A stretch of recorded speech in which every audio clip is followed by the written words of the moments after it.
Assalamualaikum class. Today's topic is cost of capital. Cost of capital is कि आप जो भी कैपिटल बिजनेस में रेस कर रहे हैं उस पे क्या कॉस्ट पे कर रहे हैं. प्रीवियस सेशंस में हमने बात की कि आप कैपिटल कैसे रेस कर सकते हैं, कौन कौन सी सोर्सेज हैं फाइनेंस क्रिएट करने की, और बेहतर से बेहतर फाइनेंस के जो सोर्सेज हैं वो कौन सी हैं बिजनेस में. वो फिर हमने लॉन्ग टर्म बेसिस पे भी देखा, हमने शॉर्ट टर्म बेसिस पे भी देखा, और इसके अलावा हमने ये देखा कि सोल प्रोप्राइटरशिप है तो उसके लिए बेनिफिशियल क्या होगी, और पार्टनरशिप है तो उसके लिए बेहतर क्या होगी, और अगर कॉरपोरेशन लेवल पे फंड्स रेज हो रहे हैं, फाइनेंस क्रिएट हो रहा है, तो कॉर्पोरेट लेवल पे भी बेनिफिशियल्स क्या होंगे.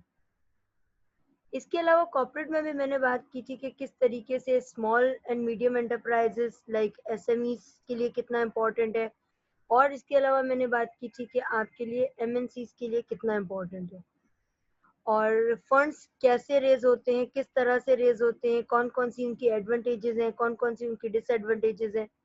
जब हम एक बार डिसाइड कर देते हैं कि ये वाले ऑप्शंस हमारे लिए बेहतर हैं और हमें इस तरीके से और ऐसे ऐसे फंड्स रेज करने चाहिए, जब हम ये डिसाइड कर देते हैं तो अब हम देखते हैं बिहाइंड दैट सोर्स आप उनकी क्या कॉस्ट पे कर रहे हैं. अगर आप इक्विटी जनरेट कर रहे हैं तो इक्विटी में कॉमन स्टॉक कर रहे हैं या फिर प्रेफरेंस कर रहे हैं. कॉमन स्टॉक कर रहे हैं तो कॉमन स्टॉक पे कितना पे करेंगे, कैसे पे करेंगे, और अगर आप प्रेफरेंस कर रहे हैं तो प्रेफरेंस पे आप डिविडेंड कब देंगे और कैसे देंगे. और इसके अलावा आप लॉन्ग टर्म डेट अगर क्रिएट कर रहे हैं बिजनेस पे तो लॉन्ग टर्म डेट पे आप इंटरेस्ट कैसे पे करेंगे और उससे रिलेटेड क्या कैलकुलेशंस होंगी. एग्रीड. तो इसके अकॉर्डिंगली हम डिस्कस करते हैं कि कैपिटल रेज करने की कौन कौन सी कॉस्ट होगी और किस किस तरीके से वो कॉस्ट एक बिजनेस बेयर करता है. Let's discuss. हम यहाँ पे सबसे पहले बात करते हैं आउटलाइन में इंट्रोडक्शन कॉस्ट ऑफ कैपिटल, कि कॉस्ट ऑफ कैपिटल से रिलेटेड हम इंट्रोडक्शन डिस्कस करेंगे. देन सोर्सेज ऑफ फाइनेंसिंग में हमने देखा था कि कॉस्ट ऑफ डेट भी है, अब हम क्योंकि हमने डेट एक फॉर्म ऑफ एक सोर्स ऑफ फाइनेंस है और उसके थ्रू हम कॉस्ट हमारी जनरेट कर रहे हैं और कॉस्ट बेयर कर रहे हैं. और इसके अलावा नेक्स्ट इज प्रेफरेंस शेयर्स, के प्रेफरेंस शेयर्स के लिए कौन सी कॉस्ट पे करनी पड़ेगी और किस तरीके से पे करनी पड़ेगी. देन हम डिस्कस कर रहे हैं ordinary share holders equity. Ordinary share holders equity पे आप क्या कॉस्ट पे करेंगे. Then last but not the least कि रिटेन अर्निंग भी एक सोर्स ऑफ फाइनेंस है, तो इस रिटेन अर्निंग पे आप कितनी और कब कॉस्ट पे करेंगे. क्लियर. तो इंट्रोडक्शन की बात करते हैं सबसे पहले, देन हम डिस्कस करेंगे कि क्या क्या सोर्सेज ऑफ फाइनेंस है और उनकी कॉस्ट कैसे कैलकुलेट की जाएगी. सबसे पहले इंट्रोडक्शन में हम बात करते हैं cost of capital is the cost to an entity for raising capital. कोई भी कैपिटल आप रेज करोगे उसके बैक एंड पे आप उसकी कोई ना कोई कॉस्ट पे कर रहे होगे. क्लियर. हमने बात है पीछे रेज ऑफ फंड्स किए हैं कि फंड्स कैसे कैसे रेज करते हैं. अब कॉमन स्टॉक है तो उसमें आप डिविडेंड दे रहे होते हैं. अगर प्रेफरेंस शेयर्स हैं तो आप उसका प्रेफरेंस डिविडेंड दे रहे होते हैं. और अगर डेट है तो आप उसमें इंटरेस्ट पे कर रहे होते हैं, क्योंकि कोई ना कोई तो आप पे कर रहे होते हो. लाइक आपने अगर पब्लिक डिपॉजिट्स भी दी हैं तो उस पर आप कुछ ना कुछ रिटर्न पे करोगे. और इसके अलावा आपने फाइनेंशियल इंस्टीट्यूशन से कोई लोन लिया है तो भी आप उस पर इंटरेस्ट पे करोगे. तो जो भी फंड्स रेज कर रहे हैं, जो भी सोर्सेज हैं फंड्स को रेज करने के लिए, उन पे आप कोई ना कोई कॉस्ट पे कर रहे हैं. क्लियर. और वो कॉस्ट बेसिकली क्या है, प्राइस है उस particular specific sources of finance की. फर्दर डिस्कस करते हैं cost is price and capital is finance और फंड्स. कैपिटल रेज करने के लिए कोई ना कोई कॉस्ट पे करनी पड़ती है. लाइक अगर इन अदर वर्ड्स में बात करूं तो फाइनेंस और फंड्स रेज करने के लिए आपको कोई ना कोई प्राइस पे करनी पड़ती है. क्लियर. अब हम यहाँ पे बात करें कॉस्ट ऑफ कैपिटल की. Price it will pay to raise finance. अपने बिजनेस में फाइनेंस रेज करने के लिए आप जो प्राइस पे करते हैं उसको आप कॉस्ट ऑफ कैपिटल कहते हैं. फर्दर बात करें, two categories of capital exist. सबसे पहले डेट इंस्ट्रूमेंट. डेट इंस्ट्रूमेंट में आप बॉन्ड्स की, लोन्स की एंड ओवरड्राफ्ट की बात करते हैं. इक्विटी इंस्ट्रूमेंट्स में आप ऑर्डिनरी शेयर्स, प्रेफरेंस शेयर्स की बात कर रहे होते हैं। क्लियर? फर्दर बात करते हैं इन डिटेल इन कैटेगरीज से related. Cost of capital. Cost of capital is the cost of raising finance, or the cost of capital is the average rate paid for the use of capital funds. Means ये overall average rate है कि आपने जो total funds raise किए हैं उस पे आप कितना cost pay कर रहे हैं। अगर मैं इंडिविजुअल बेसिस पे पूछूं कि बिजनेस के अंदर कैपिटल स्ट्रक्चर के बारे में हम प्रीवियसली पढ़ चुके हैं, जिसमें डेट एंड हमने इक्विटी देखा है, और डेट में हमने बात की है कि हम इंटरेस्ट पे करते हैं और इक्विटी पे हम डिविडेंड पे करते हैं। तो अगर कैपिटल स्ट्रक्चर में दोनों चीजें शामिल हैं, अगर कैपिटल स्ट्रक्चर के अंदर बच्चा दोनों चीजें शामिल है, तो मतलब आप दोनों कॉस्ट पे कर रहे होंगे, डिविडेंड भी पे कर रहे होंगे और साथ साथ आप इंटरेस्ट भी पे कर रहे होंगे। अगर मैं कैपिटल स्ट्रक्चर को टोटल मिला के आपको बोलूं कि फंड्स आपने कितने रेज किए हैं, टोटल कैपिटल बताओ, तो दोनों को ऐड करके बताओगे। तो इनकी कॉस्ट भी आप मुझे ऐड करके बताओगे जब मैं पूछूंगी कि आप इन कैपिटल पे कितनी कॉस्ट पे करते हैं। क्लियर? अब अगर इंडिविजुअल बेसिस पे पूछा जाए तो आप इंटरेस्ट की बता देते हैं, डेट पे हम इंटरेस्ट पे कर रहे हैं और आप इक्विटी पे डिविडेंड पे कर रहे हैं। क्लियर? तो आई होप सो यहाँ पे ये कॉन्सेप्ट क्लियर होगा कि टोटल कॉस्ट जो आपके average rate paid for the use of capital funds आ रही है, तो वो क्या आ रही होगी। देन बात करते हैं firm's target capital structure is the mix of the component that management considers optimal and strives to maintain. हमेशा मैनेजमेंट की, किसी भी ऑर्गेनाइजेशन के मैनेजमेंट की प्राइम रिस्पॉन्सिबिलिटी होती है, बेसिक रिस्पॉन्सिबिलिटी होती है कि वो अपना कैपिटल स्ट्रक्चर इस तरीके से मेंटेन करें कि उनके ऊपर उनको मिनिमम से मिनिमम कॉस्ट पे करनी पड़े। Gate it? अब हमें अगर इंटरेस्ट पे करना पड़ रहा है डेट पे, तो डेट में से अगर हमारे परसेंटेज कम है तो हम ज्यादा डेट रखेंगे, कम हम अपना कॉमन स्टॉक रखेंगे। लेकिन कॉमन स्टॉक में डिविडेंड हम बाद में पे कर सकते हैं, क्योंकि इस साल बिजनेस ने अच्छा परफॉर्म नहीं किया, तो उसके लिए हम कॉमन स्टॉक को ज्यादा इशू करते हैं ताकि हमारे पास वो कैपिटल ज्यादा आ सके। Depends on the terms and conditions between the entity, between the person who is paying the debt. Clear? तो उन दोनों के बीच में, उन दोनों के दरमियान जो भी टर्म्स एंड कंडीशंस एग्रीड होते हैं, अगर वो टर्म्स एंड कंडीशंस एक एंटिटी के लिए बेनिफिशियल है, एक एंटिटी के लिए बेहतर है, then it's well and good. अगर वो एंटिटी के लिए बेहतर नहीं है, देन उस सिचुएशन में आप देख रहे होते हो कि इस कंपनी को ये डेट नहीं लेना चाहिए, कंपनी को ये इक्विटी इशू नहीं करनी चाहिए। क्लियर? फर्दर बात करते हैं मेथड्स ऑफ रेजिंग फाइनेंस। कौन कौन से मेथड्स हैं? Debt, preference shares, ordinary share holder equity and retained earning. इन सब की पहले हम कॉस्ट आइडेंटिफाई करेंगे, कॉस्ट के बाद देखेंगे कि कौन सा ऑप्शन ज्यादा बेहतर है जिसपे हमें कम से कम कॉस्ट पे करनी पड़ रही है। क्लियर? सबसे पहले बात करते हैं कॉस्ट ऑफ डेट की, कि कॉस्ट ऑफ डेट में आप डेट पे कितना कॉस्ट पे कर रहे हैं, और इसको रिप्रेजेंट करते हैं के डी से। डी आ गया डेट का, के आपके पास अमेरिकन एंड ब्रिटिश बुक्स में अलग अलग चीजें लिखी हुई हैं। हम प्रेफर करते हैं कि जो अमेरिकन अकाउंटिंग के बुक्स हैं हम उसमें देख रहे होते हैं और उसके अकॉर्डिंगली हम काम कर रहे होते हैं, तो वहाँ पे कॉस्ट को डिनोटेड किया जाता है के से, तो इसीलिए हम यहाँ पे के डी लिख रहे हैं, और आगे फॉर्मूले में भी ये चीजें के डी ही आएंगी। सबसे पहले बात करते हैं return that companies lender demand on new debt, that is interest rate that a company must pay on new debt. अब कोई भी आप लोन इशू कर रहे हो, कोई भी आप लोन परचेज कर रहे हो, तो उसके अगेंस्ट आप इंटरेस्ट पे करोगे। क्लियर? कोई भी डेट आप इशू कर रहे हो उसके अगेंस्ट आप इंटरेस्ट पे करोगे, and can be calculated by observing current interest rate in the market. और जो करंट इंटरेस्ट रेट मार्केट में इस वक्त चल रहा होता है, आप उसी की बेसिस पे उतना इंटरेस्ट रेट पे कर रहे होते हैं।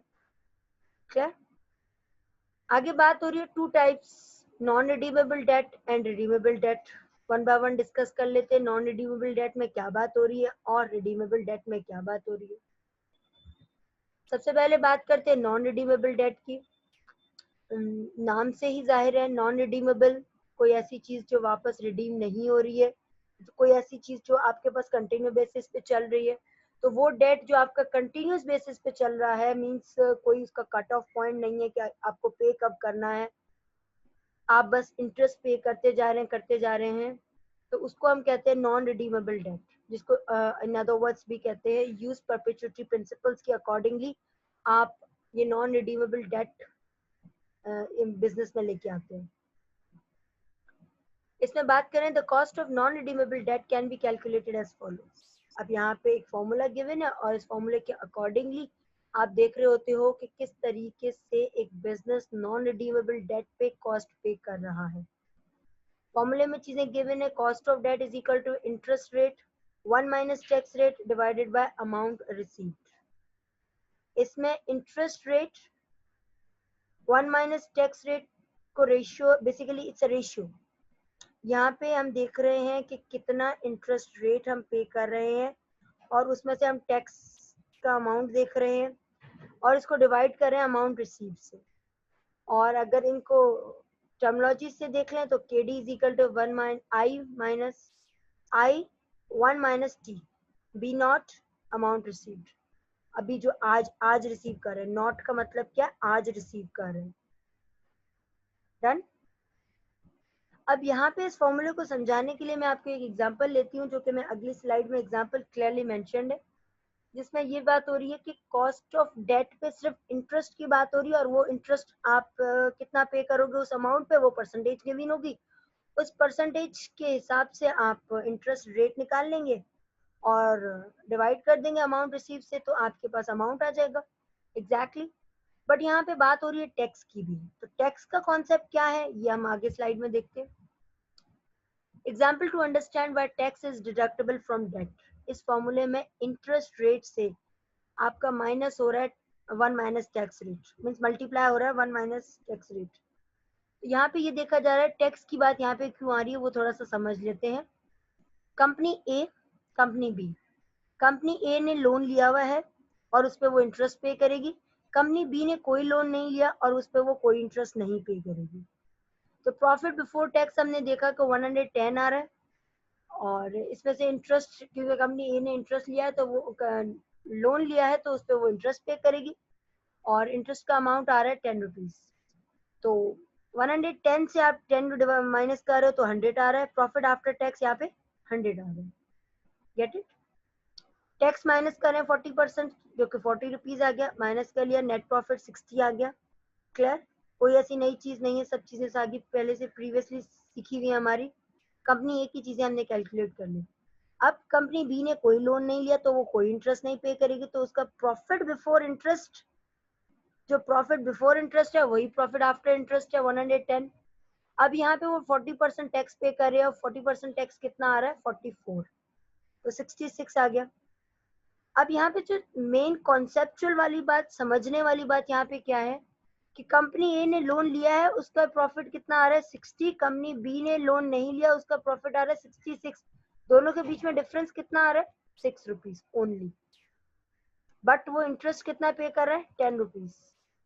यही बात हो रही है, फर्क सिर्फ और सिर्फ फर्क आ रहा है 6 रुपीज का, लेकिन इंटरेस्ट कितना पे कर रहा है 10 रुपीज। तो 4 रुपीज कहाँ गए, 4 रुपीज टैक्स में सेव हो गए। टैक्स पे करने की वजह से उसको 4 रुपीज कम पे करने पड़े, अब वो सिर्फ और सिर्फ 6 रुपीज पे कर रहा है।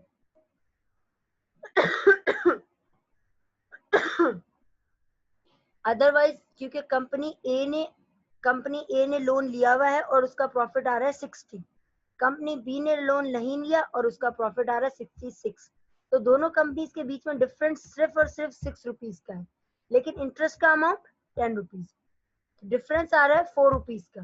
Gate it.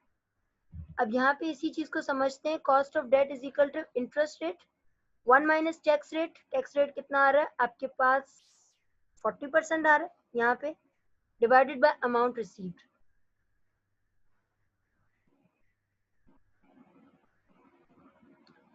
तो हम यहाँ पे देख रहे हैं interest rate 1 minus tax rate divided by amount received. दोनों आप रेट लिख लोगे, गिवन होगा क्वेश्चन में आपके पास कि इंटरेस्ट रेट इतना आ रहा है वन माइनस टैक्स रेट इतना आ रहा है और उसमें अमाउंट जो टोटल आप रिसीव कर रहे हो बिजनेस के अंदर, तो जब ये फॉर्मूले में चीजें लिखोगे तो आपके पास कॉस्ट ऑफ डेट आ जाएगी। अग्रीड। अब हम यहाँ पे बात कर रहे हैं रिडीमेबल डेट की। रिडीमेबल डेट वो डेट जो स्पेसिफिक टाइम पीरियड के लिए, अब वो डेट आपने लिया है 2 साल के लिए, 5 साल के लिए, 10 साल के लिए, डिपेंड करता है आपने बिजनेस में वो डेट कितने टाइम पीरियड के लिए लिया है। तो सबसे पहले यहाँ पे बात आ जाती है use annuity principles. Annuity principles means आप एनुअल बेसिस पे कितना डेट ले रहे हैं, आप एनुअल बेसिस पे जो डेट ले रहे हैं उस पे कितना कॉस्ट पे कर रहे हैं। Get it. तो यहाँ पे हम बात करते हैं the cost of redeemable debt can be calculated as follows. अब कॉस्ट ऑफ कैपिटल जिसमें हम बात करें कॉस्ट ऑफ डेट बेसिकली कितना आ रहा है, तो यहाँ पे in the form of debt आप कैसे पे करोगे, interest one minus tax rate plus redeemable value one minus amount received divided by number of years in redemption. Whole आपके पास आ रहा है डिवीजन जिसमें आप नीचे लिख रहे हो amount received plus redeemable value divided by 2। Overall आप देखो it's a ratio between the amount of cost paid divided by total amount received on annual basis. अब आराम से वन बाय वन मैं आपको एक चीज समझाती हूँ। रिडीमेबल डेट में आपके पास बात आ रही है कि आप जो इंटरेस्ट पे करोगे वो, और उसके बाद जो भी उसमें टैक्स आ जाएगा वो फैक्टर उसमें शामिल होगा, इंटरेस्ट के अंदर वो टैक्स का फैक्टर शामिल होगा। Then redeemable value, what is redeemable value? For instance अगर मैं एग्जांपल लूं, आपके पास आपने 100 रुपीज लोन के लिए अप्लाई किया है और रिमेनिंग आपके पास अगर अमाउंट आपको रिसीव्ड हो रहा है वो हो रहा है 96, तो इसका मतलब वो 4 रुपीज वो एडिशनल कॉस्ट है जो आपने पेपर वर्क किया है, जो लीगल वर्क किया है सारा, आपने 100 के लिए आपने एप्लीकेशन पुट की थी और आपको 96 का अमाउंट रिसीव्ड हो गया। तो अब क्या होता है यहाँ पे 196 समझ आते हैं, बट आपने 5 साल के लिए लोन लिया है तो 5 साल के लिए आपको जो लोन दे रहा है वो टर्म्स एंड कंडीशंस रख सकता है कि 5 साल के बाद आप मुझे जो वापस दे मतलब देंगे मुझे वो 105 देंगे। क्लियर? ऐसा ही होता है। आप एनुअल बेसिस पे जो रिडीमेबल वैल्यू होगी जो आप मुझे फाइनली पैसे देंगे वो कितनी देंगे, 105। क्लियर? क्योंकि अब यहाँ पे इन्फ्लेशन का फैक्टर भी आ जाता है, ड्यूरिंग द ईयर जो रेट आता है उस रेट में फ्लक्चुएशन की वजह से भी आ जाता है। तो हमने जो 100 रुपीज का हम इंटरेस्ट तो दे रहे हैं अपनी जगह पे, वो अपना अलग है, लेकिन जब आप 100 रुपीज वापस दोगे उनको उस 100 नहीं देना, उसको 105 देना है, क्योंकि वो एक सर्टेन टाइम पीरियड जब रिडीमेबल का पूरा हो जाएगा देन वो एडिशनल अमाउंट चार्ज कर रहा है और कर सकता है, पॉसिबल है। अब यहाँ पे हम देख रहे हैं interest rate one minus tax rate. I hope so ये वाला पोर्शन आपको समझ आ गया होगा। अब हम देखते हैं रिडीमेबल वैल्यू। अब इस पूरी एग्जांपल में आपके पास रिडीमेबल वैल्यू आएगी 105 माइनस अमाउंट रिसीव्ड जो कि 96 है, divided by number of years in redemption कि आप कितने टाइम पीरियड के लिए लोन ले रहे हैं, क्योंकि आप जब आप उससे डिवाइड करते हो जो अमाउंट आता है वो एनुअल बेसिस पे आता है, 1 ईयर का आता है। डन। अब ओवरऑल डिवीजन बाय आप देख रहे हो amount received plus redeemable value divided by 2, आप इसका एवरेज ले रहे हो।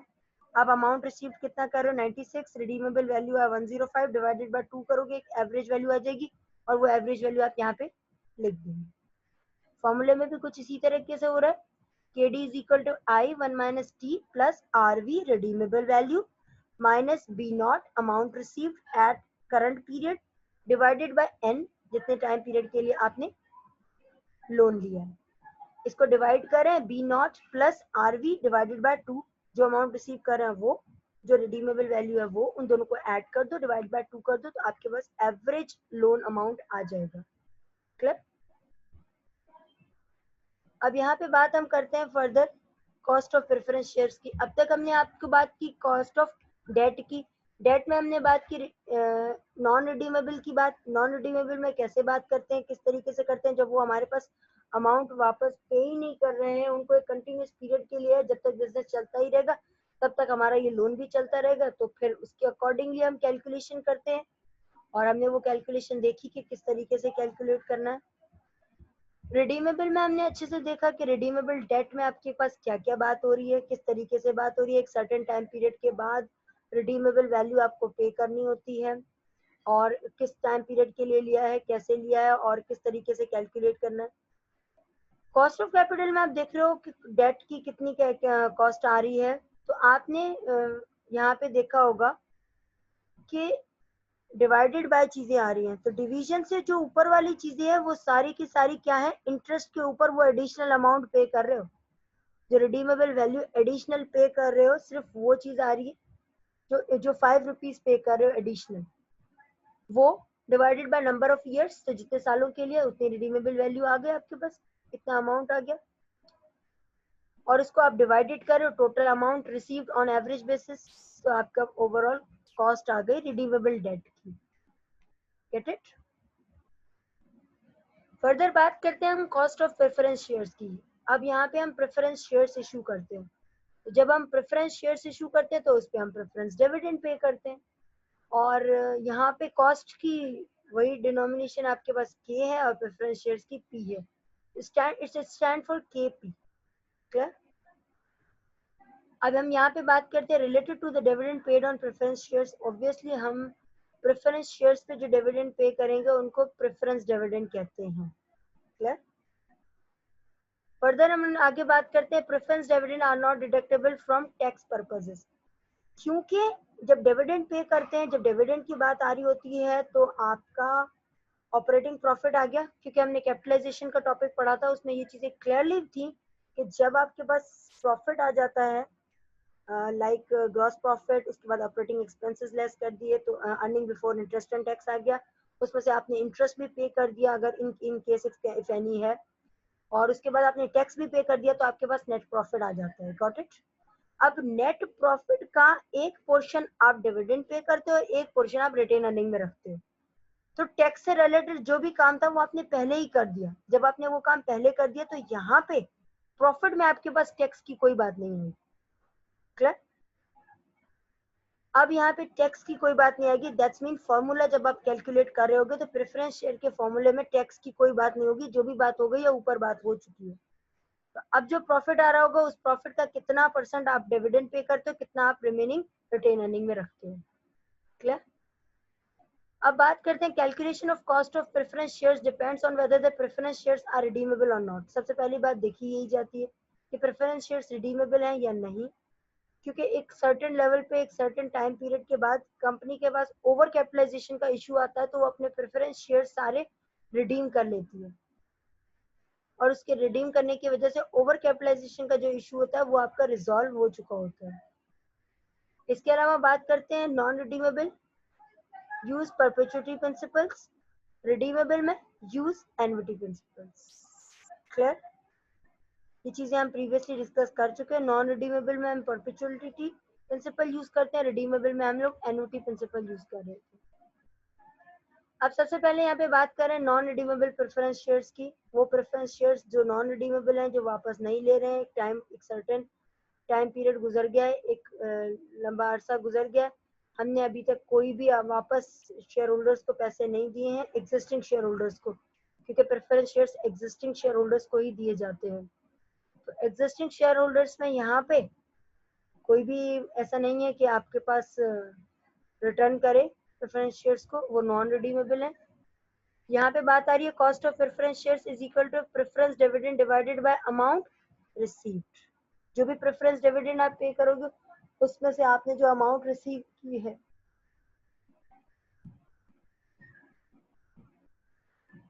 उन दोनों को आप डिवाइड कर देंगे। अब यहाँ पे बात आ रही है कॉस्ट ऑफ प्रेफरेंस शेयर्स की, बात आ रही है केपी, क्योंकि पी प्रेफरेंस शेयर्स एंड के is basically the cost. Preference dividend pay कर रहे हैं उसको आप डी लिख रहे हो, अमाउंट रिसीव पे कर रहे हो तो अमाउंट रिसीव में आप देख रहे हो पी नॉट, कि कितना प्रेफरेंस शेयर्स का अमाउंट आज आप रिसीव कर रहे हो, where K is the cost of preference shares, D is fixed annual dividend, and P naught market price of preference shares. Clear? यहाँ तक बात आई होप सो आपको समझ आ गई होगी। अब यहाँ पे हम बात करते हैं redeemable preference shares की. The cost of redeemable preference shares can be calculated using annuity principles. Redeemable preference एक certain time period के बाद है क्योंकि एक annuity principle apply हो रहा है, इसमें एक annual basis पे आ रहा है. अब प्रेफरेंस शेयर्स हमने 2 साल 4 साल 5 साल के लिए इशू किए हैं, उस सर्टेन टाइम पीरियड के बाद आप वापस रिडीम कर देते हैं. और रिडीम किस बेसिस पे करते हैं? वही अगर आपने 100 रुपीज के आपने प्रेफरेंस शेयर्स इशू किए हैं, 1 लाख के प्रेफरेंस शेयर्स इशू किए हैं, तो 1 लाख में आप कुछ एडिशनल अमाउंट 1,05,000 1,10,000 रिकवर करते हो जस्ट बिकॉज कि वो इतने टाइम पीरियड के बाद इन्फ्लेशन का फैक्टर कवर कर सके. अब यहाँ पे बात आ रही है कॉस्ट ऑफ प्रेफरेंस शेयर्स कितना पे कर रहे हैं हम जो प्रेफरेंस शेयर्स इशू कर रहे हैं. तो सबसे पहले तो प्रेफरेंस डिविडेंड आ गया. जब नॉन रिडीमेबल की बात हो रही थी तो प्रेफरेंस डिविडेंड की बात आ गई. अब यहाँ पे हम बात कर रहे हैं प्रेफरेंस डिविडेंड कितना होगा प्लस रिडीमेबल वैल्यू जो एक सर्टेन टाइम पीरियड गुजर जाने के बाद वो वैल्यू हमें पे करनी है, वो माइनस अमाउंट रिसीव्ड जो हमें अमाउंट रिसीव्ड हुआ है. मींस आपने 1 लाख के अपने शेयर्स इशू किए, 1 लाख प्रेफरेंस शेयर्स के अमाउंट से आपने शेयर्स इशू किए. रिमेनिंग आपके पास 98,000 और 96,000 आपको आपके शेयर होल्डर्स ने आपने डिस्ट्रीब्यूट किया. रिमेनिंग आपके पास कोई लीगल एक्सपेंसेस होंगे, कोई लीगल चार्जेस होंगे, कुछ भी आपने खर्चा किया होगा, आपने वहां तक पब्लिकेशन के लिए इशू करने के लिए जो भी प्रोसीजर फॉलो किया होगा उस प्रोसीजर के अकॉर्डिंगली जो भी आपको कॉस्ट आई होगी तो आप उसमें एडजस्ट कर देते हैं. अब यहाँ पे बात हो रही है अमाउंट रिसीव के बाद number of years in redemption, कितने साल के लिए आपने प्रेफरेंस शेयर्स इशू किए वो डिवाइड कर देते हैं, होल डिवाइड कर देते हैं आप amount receive redeemable value divided by 2. फॉर्मूले को ओवरऑल कॉन्सेप्चुअली मैंने समझा दिया. अब इनको हम लोग स्टैंडफोर्ड से लिख लेते हैं कि KP is basically the cost of preference shares, PD is preference dividend, redeemable value R PN एक पर्टिकुलर टाइम पीरियड के लिए क्योंकि प्रेफरेंस शेयर्स है तो हम P लिखते हैं, PN लिखते हैं, P नॉट कि हम कितना अमाउंट आज रिसीव कर रहे हैं, number of years in redemption जो कि N आ रही है. अब amount receive plus redeemable value दोनों लिख लिया हमने. इसका एवरेज रिडीमेबल प्रेफरेंस शेयर्स का एवरेज अमाउंट कैलकुलेट कर रहे हैं तो amount receive plus redeemable value divided by 2. तो यहाँ पे जब क्वेश्चन पुट होगा तो क्वेश्चन में बहुत सारी चीजें गिवन होगी, आपको वर्डिंग से समझना है, आइडेंटिफाई करना है, देन उसको कैलकुलेट करना है. कैलकुलेट करने के बाद आप उनको इंटरप्रिटेशन के साथ सपोर्ट करोगे कि इसमें बेसिकली बात क्या हो रही है. पूरा सिनेरियो ओवरऑल क्वेश्चन का आपको समझाना होगा, आपके आंसर को आपको इंटरप्रेट करना होगा. क्लियर? रिडीमेबल प्रेफरेंस शेयर्स तक आई होप सो क्लास आपको समझ आ गया होगा. अब फर्दर डिस्कस करते हैं आगे.